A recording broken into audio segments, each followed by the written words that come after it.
Hi, my name is Dave Ferguson and this is Common Sense Virginia. Today's video is what should have been a debate between Mr. Anderson and Mr. Vindman for the the Virginia 7th Congressional District. The almost debate occurred on 24 September on ABC News. So let's get into it. Virginia's 7th Congressional District debate.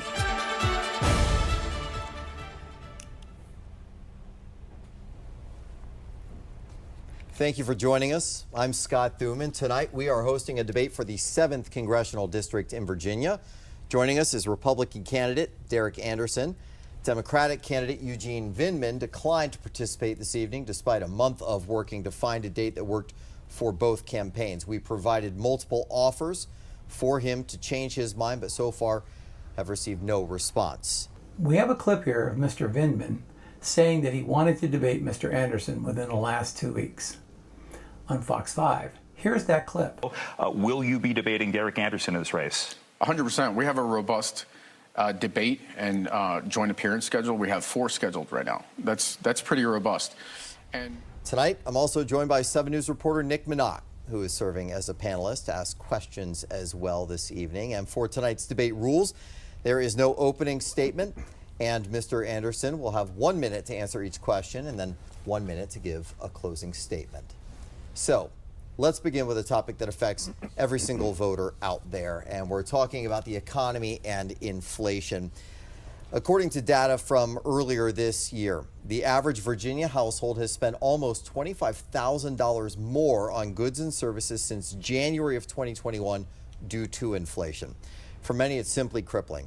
Tell me specifically, should you earn that seat on Capitol Hill, what would you do to bring down those costs for Virginians? Yeah, Scott, and before I answer the question, I want to thank you both for having me and giving me the opportunity. You know, it saddens me, unfortunately, that my opponent's not willing to be here on stage tonight to talk about the issues that are affecting the people here in the 7th District. So, you know, I hope that folks, when they go out to the ballot box come these next few weeks in November, they keep that in mind. But look, right now, the economy is crippling folks, right? Right now, we're seeing, and I'll tell you a quick story. There's a little girl by the name of Ella who wrote me a letter and put it in my P.O. box. And there's one line that stuck out to me that said, Derek, can you fix the government so my mom can buy snacks again? This is a 10-year-old girl. This is a 10-year-old girl who realizes that right now the average Virginia family is paying about $1,100 more a month. About a third of Virginians right now are living paycheck to paycheck, and about 25% of Virginians are delinquent on their credit cards. Why? Because they're putting gas and groceries on their credit cards. Look, we need to get a balanced budget. I'm all for making sure we have a balanced budget. If we don't have a balanced budget, you shouldn't get a paycheck, right? That's how normal life is. We need to make sure taxes are low. We need to make sure we get U.S. Energy back up and running. But again, my opponent, I'd like to ask him tonight if he was here whether or not he thinks that he's better off than he was 4 years ago, and I'd say that answer is no. All right, we're going to turn to Nick Minock for the next 2 questions here. He covers Virginia extensively. He knows the Congressional District very well. Nick? Well, let's talk about Stafford County and Prince William County. This is the heart of the district. A large part of the population lives in those 2 counties. Also Spotsylvania County, where you're from, right? So people in Prince William County and Stafford County, they have seen a noticeable increase in their property tax assessments. And we've also seen renters, they've seen hikes in their rents. So what would you do specifically in Congress to lower costs of living for those residents, especially folks who just can't afford increases in housing costs? Yeah, and we see right now that taxes are really impacting the folks in the 7th Congressional District, specifically in those areas as well. And we talk about housing right now. Look, the average Virginia family right now, when I was growing up, I grew up in Spotsylvania County. My mom owned several small businesses. I was the guy in the back flipping burgers. But what I can tell you is that right now, the folks that were making $100,000 to $200,000 a year doesn't buy the average home. Why? Because interest rates are high and folks can't buy houses. What I'll tell you is that right now, my opponent, he'd be a rubber stamp for the Harris and Biden policies that got us into this mess. Look, if we talk about taxes, Kamala Harris has been open, and my opponent would support it. It was the EV mandate, right? EV mandate that would increase taxes by $1 trillion. The fact that folks can't even afford to live right now, they can't afford another $1 trillion in taxes. In fact, we talk about that EV mandate. It's got a tax credit to it, but that tax credit, we're borrowing from China. and then we're going to spend again on a Chinese-made vehicle, i.e. an EV. So again, they want to take away your gas-powered vehicles and increase your taxes by $1 trillion. And folks in the district just can't afford that right now. And sir, on immigration, On the subject of immigration, an illegal immigrant who unlawfully entered the U.S. last December was arrested this month in Prince William County for impersonating a law enforcement officer and abducting a teenage girl who was walking to school. So do you think illegal immigrants who commit crimes in the United States should be deported after they're prosecuted by local officials? Yeah, that bill just came up on the floor of the House just recently, and my opponent and his party voted against it, right? Look, what this comes down to is right now every state is a border state. In fact, we see that just recently, a few weeks ago, we had 2 illegal immigrants of Jordanian descent attempt to breach the front gate of Marine Corps Base Quantico. Look, this is not just a national security issue. It's a public health and it's a public safety issue. In Virginia, for instance, there's about 5 people a day dying from fentanyl overdoses. It's poisoning our communities. So look, we got to get this immigration issue situated and back under control. So we need to end catch and release. We need to reinstate the Remain in Mexico policy.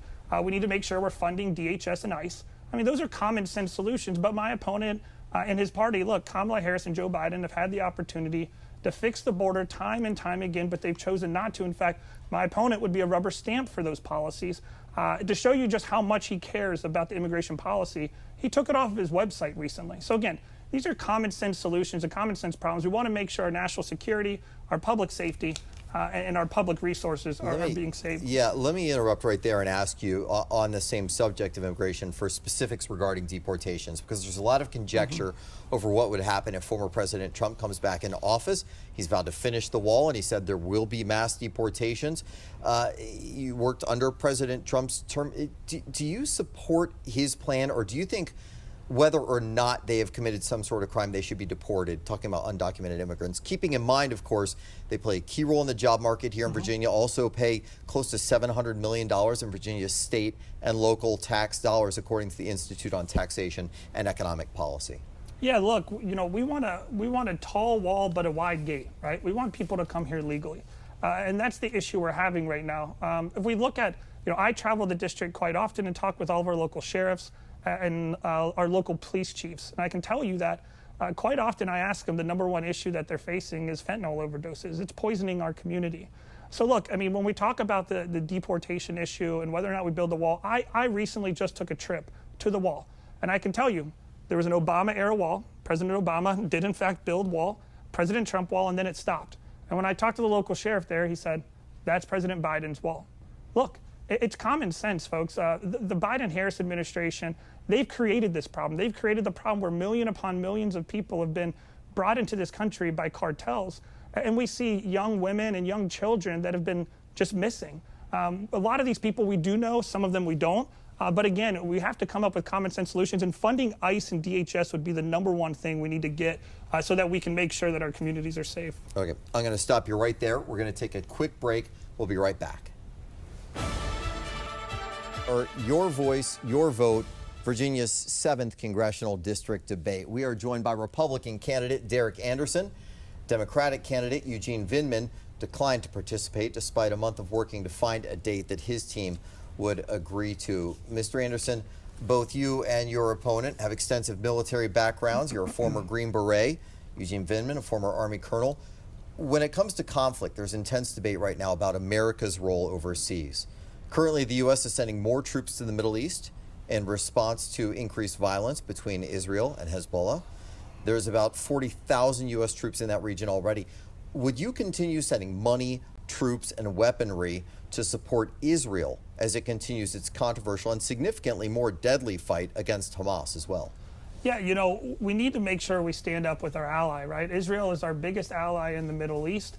But the reason why we get into these situations is for failed and weak leadership. Look, so I was a Green Beret. I was an infantry officer first, went to Ranger School, went to Iraq for 15 months as part of the surge before going to the Honor Guard, and then becoming a Green Beret and leading 2 Special Forces teams over the course of 5 deployments, including Afghanistan. I know what war is like. I know what it feels like to have those rounds whizzing by your head. Nobody wants war.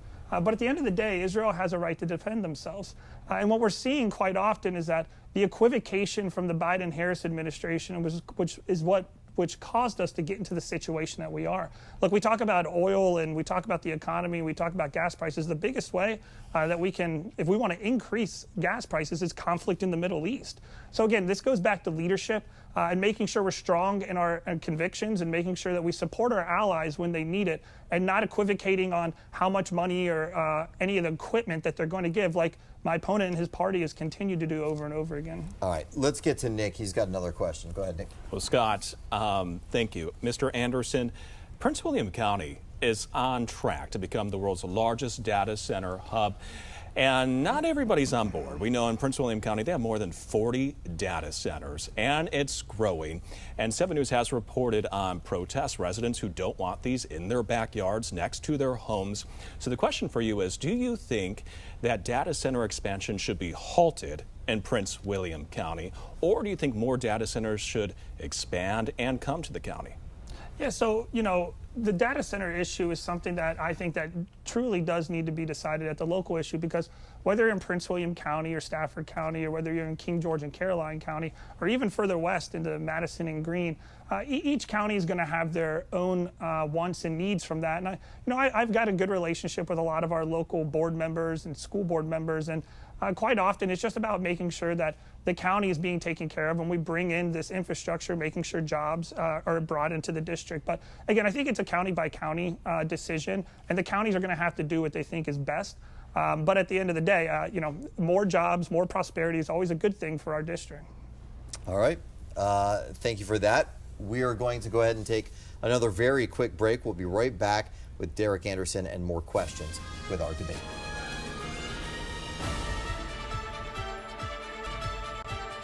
With just 6 weeks until Election Day, 7 News is keeping viewers informed with political debates like this one for Virginia's 7th Congressional District. Republican candidate Derek Anderson is here tonight. Democrat Eugene Vindman declined to participate. So let's get right back to it. Sure. Regarding guns, Virginia's Department of Health says it last count had shown, they did this back in 2022, it shows that there were more than 2,700 emergency room visits from gunshots. On average, 3 Virginians die every day over a 6-year span due to firearms. Parents worry about sending their kids to school. Others worry about just being a victim while out living their daily lives. Does this country need more gun control? And would you vote in support of measures like an assault weapons ban or more scrutiny for background checks? Yeah, Scott, when we talk about this in the Second Amendment, look, we need to have common sense ideas on this, right?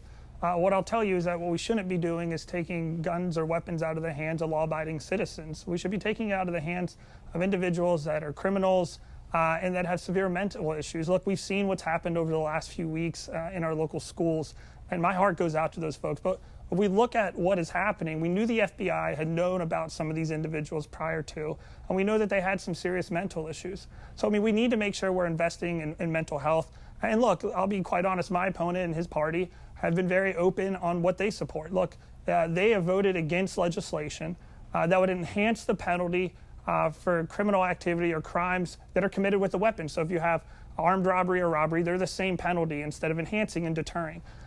They've voted against mental health funding, and they've voted against funding our police, i.e. SROs in our schools. So again, we want to make sure we have SROs, but we have to have common sense solutions to these problems. Okay, let's get to Nick. He's got another question for you. All right, so in Spotsylvania County, the Sheriff's Office and the school system announced that this month there were 6 arrests in connection with threats involving schools made over the past 2 weeks, and a 7th was arrested due to a social media threat. And some law enforcement agencies in Northern Virginia tell 7 News that school threats are up dramatically so far this school year. What would you do to ensure the safety of kids at schools? Yeah, and look, Nick, I went to school in Spotsylvania County. That's where I grew up. I went K through 12. I was in Chancellor, Salem Elementary, Smith Station, Chancellor Middle School, and Cortland High School. So I understand it 100%. And what we need to do is start getting parents involved in their kids and their education. because that's really what it comes down to, right? Look, my mom was growing up, when I was growing up, my mom had several jobs, both her 2 restaurants and her gas station, but she made sure us kids were taken care of and made sure that we had some good discipline. I think that's what we're kind of losing as a society, and a lot of kids being focused on social media. Again, getting back to the basics, making sure that parents are involved in their kids' education is really where we can really get good work done there and make sure that our schools are safe. Well, when it comes to violent crimes, they're continuing to go up in Prince William County. At the same time, that department faces a shortage of officers, of staff. Is there something that you think Congress should do to help combat violent crimes and also help law enforcement agencies get to full staffing?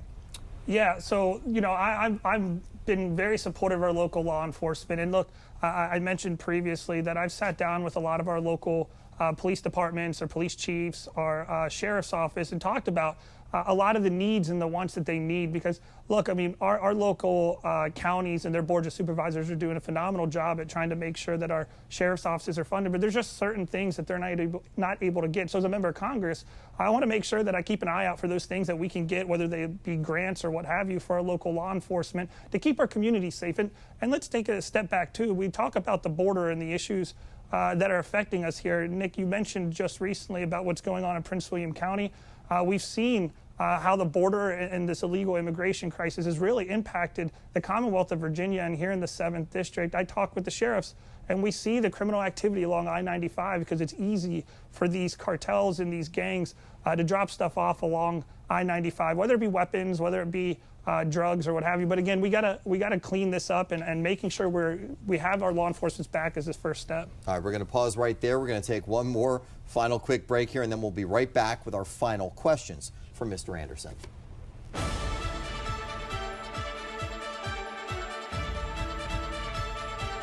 We are now in our final segment of questions tonight for Republican candidate for Virginia's 7th Congressional District, Derek Anderson.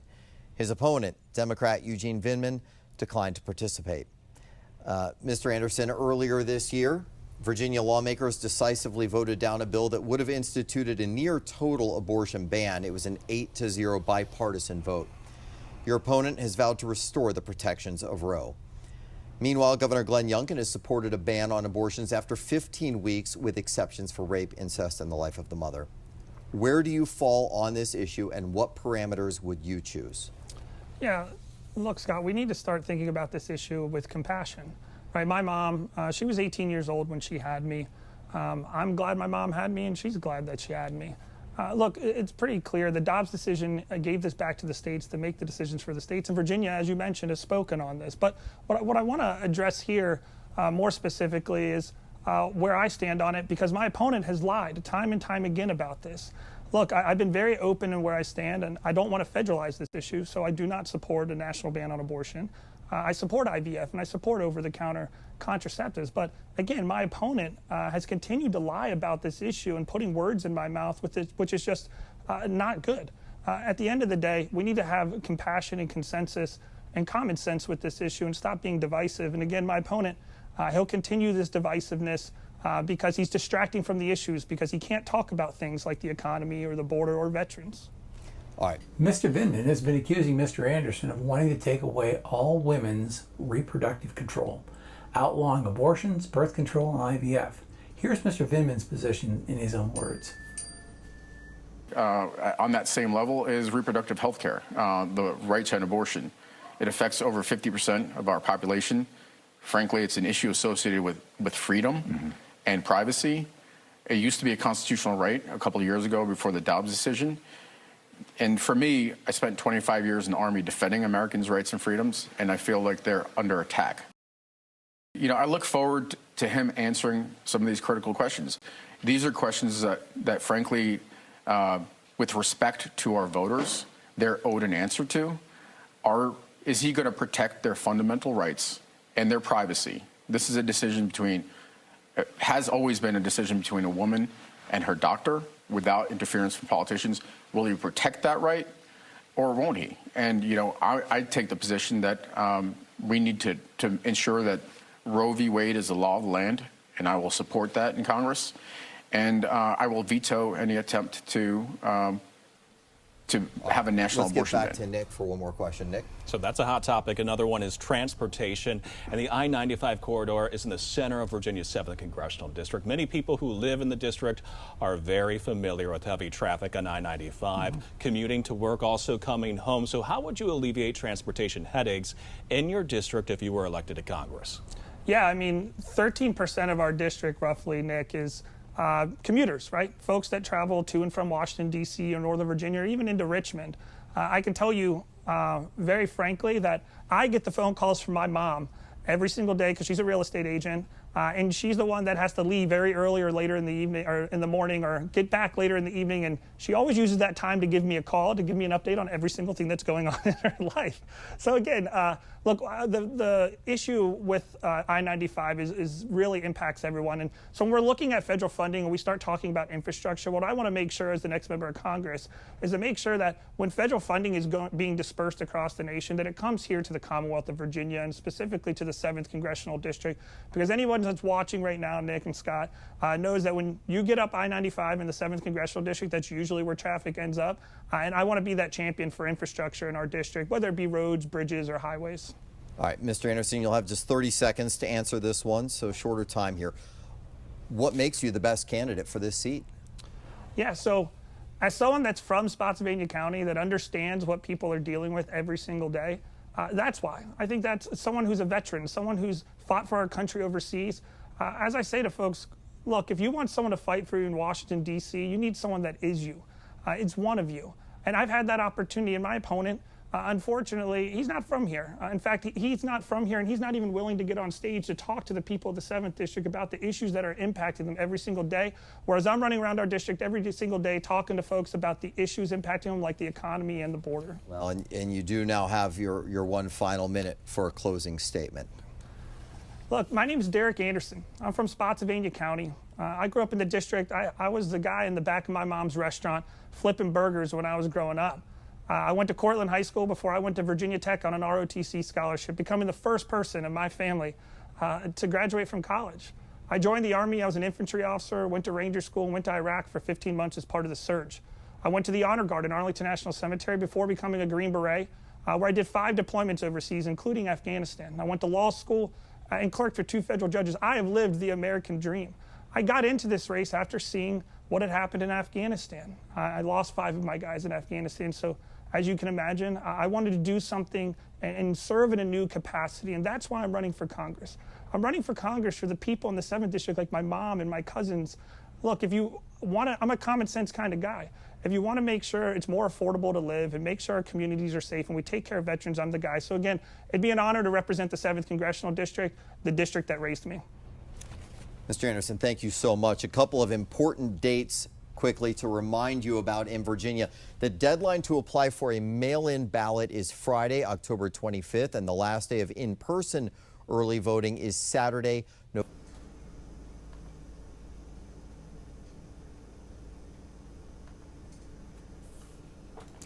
Mr. Vindman has been accusing Mr. Anderson of wanting to take all women's reproductive control.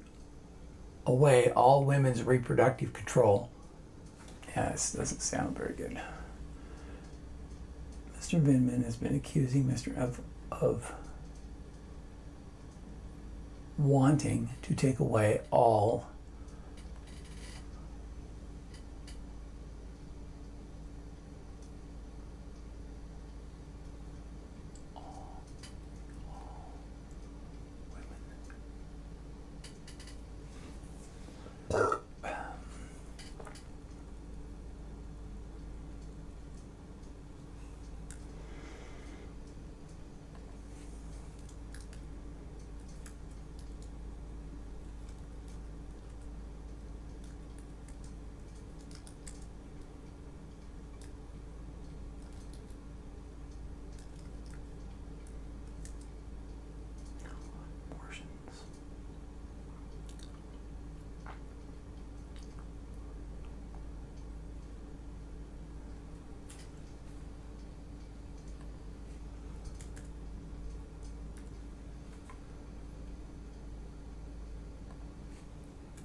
Mr. Vindman has been accusing Mr. Anderson of wanting to take away all women's reproductive control, outlawing abortions, birth control, and IVF. Here's Mr. Vindman's position in his own words.